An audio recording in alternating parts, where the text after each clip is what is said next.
Karen blamed me for her missing bag. Then it fell out of her car.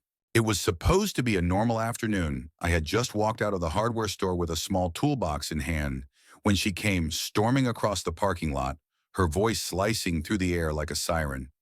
"You stop right there." I turned confused.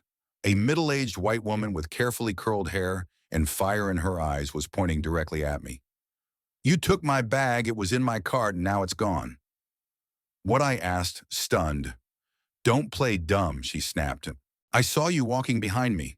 I turned for 1 second and now it's missing. You people are always looking for a quick grab that hit like a punch." I felt my stomach drop. I didn't take anything. A few shoppers paused. Phones began to lift. One of the employees stood awkwardly by the door, unsure whether to intervene. Karen kept going. "I want the manager. I want the police." I didn't yell. I didn't run. I simply said, "Check the cameras," but fate beat them to it. As we stood there arguing, a small voice spoke up. "Mom." Karen turned. Her daughter, maybe 11, stood by their SUV holding something in her arms. It was the missing bag.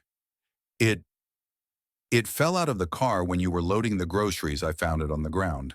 Silence hit the parking lot like thunder. Karen's mouth opened, then closed.